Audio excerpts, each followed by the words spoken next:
Et quand la tristesse arrive, je sais tu es là, toujours près de moi.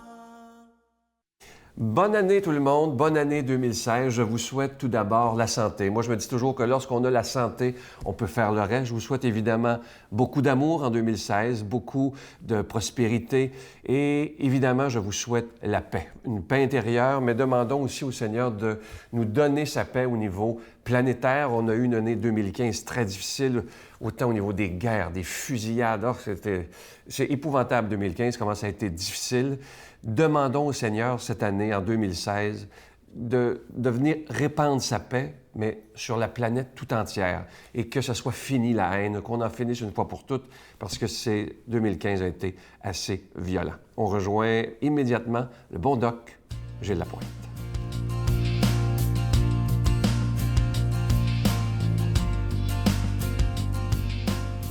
Est-ce que vous aimez ma cravate ce matin? Faut bien commencer l'année en riant. Voyons donc, faut rire. Alors, je la dépose. Bonne heureuse année, tout le monde. Bonne heureuse année. Et mes vœux pour 2016, bien, la paix pour tous et toutes, hein, on vous le dit. Et en tant que médecin, je souhaite une chose pour chacun de nous et pour les communautés, pour la société en général et pour tout le monde. Et j'en parle souvent, la paix intérieure. Je pense qu'il n'y a pas de plus grande chose au monde et dans la vie que d'avoir la paix intérieure. Et vous vous souvenez, j'en ai parlé à quelques reprises, le docteur Albert Schweitzer, qui avait gagné le prix Nobel en 1950, il disait « Chacun de nous, on est un laboratoire ».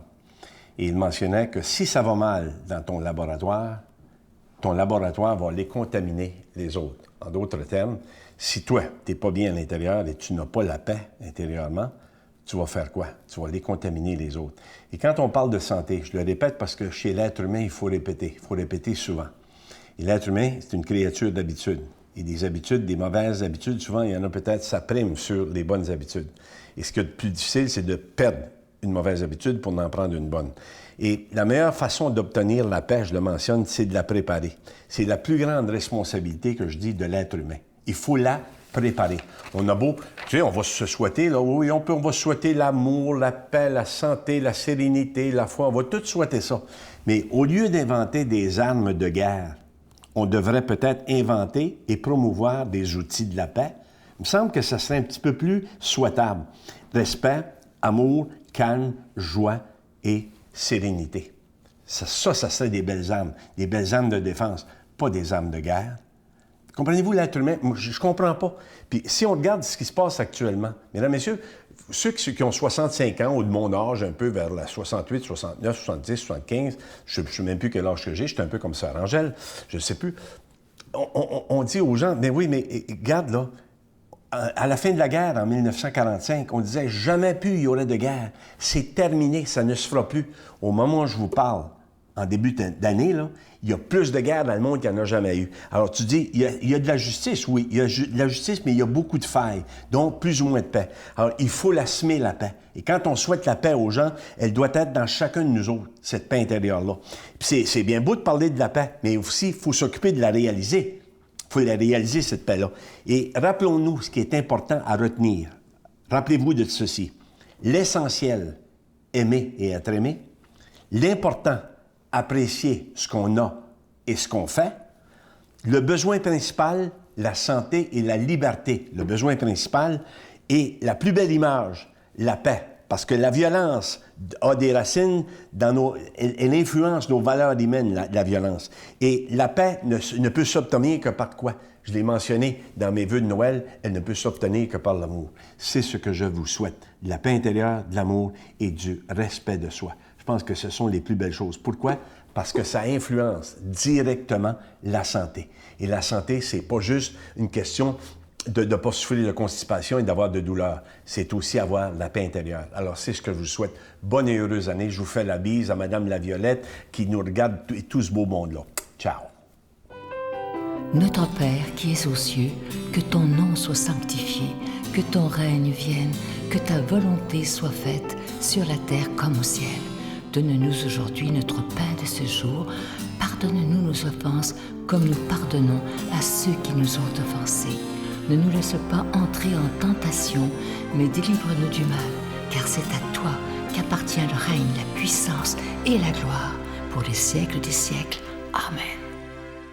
Je suis tellement content de vous parler de ce beau cadeau du mois. Ce mois-ci, il s'agit du nouveau CD du Père Yvon Sanson. Vous savez qu'on est dans l'année de la miséricorde et le CD s'intitule « Le pardon. Doit-on toujours pardonner? » C'est vraiment de beaux moments de réflexion. Et en chaque chapitre, le Père Yvon a accepté de nous faire des bouts de chansons. Vous allez voir, à la guitare et voix seulement.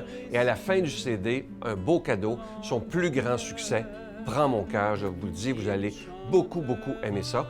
Et ça vient pas seul, ça vient avec cette belle représentation de la Vierge de la Guadeloupe qui est d'une grande qualité, c'est un carton assez épais, et avec au verso la prière de protection. Vous savez que la Vierge de Guadeloupe est la protectrice des Amériques, nommée par Jean-Paul II. Et voilà, alors c'est avec un don de 25 $. Est-ce que vous en voulez deux? C'est avec un don de 40 $. Je vous donne l'adresse. La Victoire de l'amour, casier postal 120, succursale Boucherville à Boucherville.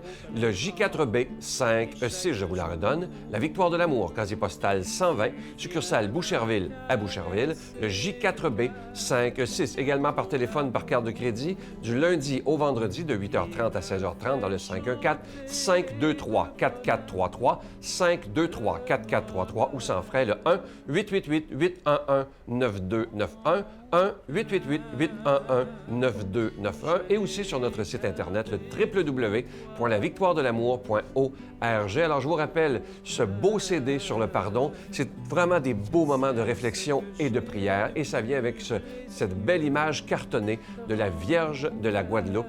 Merci de votre grande générosité.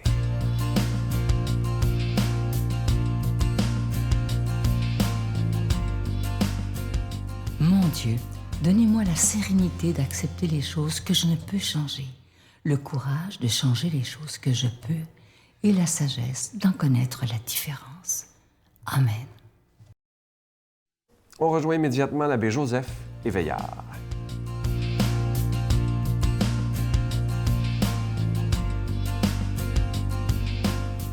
Quelle belle journée, quel jour d'action de grâce en ce premier jour de l'année. Que je sois avec vous, chers amis, chers frères. Et tout d'abord, que Dieu vous bénisse et vous donne sa paix, sa bénédiction. Que bon Dieu bénisse dans la nouvelle année qui commence aujourd'hui. Écoutons ce que Saint Jean, ce que Saint Luc va nous dire dans l'évangile du jour. Quand les bergers arrivèrent à Bethléem, ils découvrirent Marie et Joseph et le nouveau-né couché dans une mangeoire. Après l'avoir vu, ils racontèrent ce qui leur avait été dit au sujet de cet enfant. Et tout le monde s'étonnait de ce que racontaient les bergers. Marie, cependant, retenait tous ces événements et les méditait dans son cœur. Les bergers repartirent, ils glorifiaient et louaient Dieu pour tout ce qu'ils avaient entendu et vu selon ce qui leur avait été annoncé. Quand fut arrivé le 8e jour, celui de la circoncision, l'enfant reçut le nom de Jésus, nom que l'ange lui avait donné avant sa conception. Parole de la route, parole de Jésus, parole qui console et parole de bénédiction pour cette nouvelle année. En ce premier jour de l'année, frères et sœurs, la divine providence nous réunit avec la victoire de l'amour pour retrouver la vraie richesse et la beauté que nous invite cette fête d'aujourd'hui. La nouvelle année civile rencontre le sommet de l'octave de Noël, au cours duquel on célèbre la divine maternité de Marie. Et cette rencontre trouve une heureuse synthèse dans la journée mondiale de la paix. Marie retenait tous ces événements dans son cœur, il les méditait. Voilà bien ce qui peut être pour nous-mêmes, frères et sœurs, un excellent programme à mettre en œuvre durant cette nouvelle année. Retenez tout dans son cœur. Savoir lire tous les événements importants de notre vie comme signe de présence et de l'action de Dieu dans nos vies. Les méditer dans son cœur, cela veut dire pour nous, laissez-nous émerveiller. Laissez-nous entrer en contemplation avec Dieu durant cette nouvelle année. Oui, cette nouvelle année, c'est comme une page blanche dans notre vie. Nous voulons donner le meilleur de nous-mêmes. Jésus nous invite à participer à l'œuvre créatrice de Dieu. C'est tout faire en faveur pour la paix, pour la justice, pour l'amour, pour la fraternité. C'est ce à quoi que l'Évangile vient nous rappeler en cette journée spécialement pour la paix dans le monde. Nous sommes là avec les bergers dont nous parle l'Évangile de ce jour. On a fait que les bergers étaient des exclus. On a dit que les bergers étaient des exclus.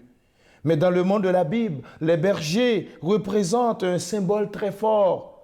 Et plus tard, Jésus se présente comme le berger, celui qui veut rassembler toute l'humanité à la suite de Jésus. Nous voulons témoigner ces merveilles. Oui, frères et sœurs, en ce jour où nous échangeons des vœux de bonheur, je me joins à toutes les personnes, toutes les familles, à la victoire de l'amour. Et je vais répéter cette phrase, cette bénédiction. Que le Seigneur te bénisse et te garde. Que le Seigneur fasse briller sur toi son visage. Qu'il se penche vers toi. Que le Seigneur se tourne vers toi et qu'il t'apporte la paix. Cette bénédiction s'adresse à l'Église tout entière, aux invités de la victoire de l'amour, aux téléspectateurs de la victoire de l'amour. Que cette bénédiction de Dieu qui nous est offerte tourne en joie, en paix, en santé, en tout ce qu'il y a de bon pour cette nouvelle année. En ce jour, nous fêtons dans la joie celle qui a mis au monde le Sauveur Jésus. Nous lui demandons de nous accompagner, de nous ouvrir sa présence à son amour qui est son Fils. Dans cette bénédiction, que 2016 soit pour vous une année de bénédiction, une année remplie de lumière, une année remplie de prière, une année remplie de Dieu. Que Jésus, notre frère, notre vie t'accompagne tout au long de cette année. Merci, chers amis, pour tout ce que vous faites, pour cette belle émission, que cette belle émission arrive au cœur de chaque personne, au cœur de chaque famille, au cœur de chaque homme qui ont compris qu'on a besoin un peu de feu, un peu d'amour, un peu de sourire, un peu de fraternité, un peu de chaleur pour que nous continuions en cette nouvelle année tout ce que le Seigneur veut réaliser dans nos cœurs. Moi, je vous soumets et je vous remets ce beau sourire qui vient de Dieu. Peut-être, je ne sais pas si je sais sourire, mais au moins, je peux voir dans mon visage le regard de Dieu, le regard qui se pose sur chacun de vous pour que nous puissions ensemble écouter, travailler ensemble pour que le monde puisse devenir un monde plus beau, plus juste. Je vous bénis au nom du Père et du Fils et du Saint-Esprit. Amen. Je vous salue Marie, pleine de grâce. Le Seigneur est avec vous. Vous êtes bénie entre toutes les femmes, et Jésus, le fruit de vos entrailles, est béni. Sainte Marie, Mère de Dieu, priez pour nous pauvres pécheurs, maintenant et à l'heure de notre mort. Amen.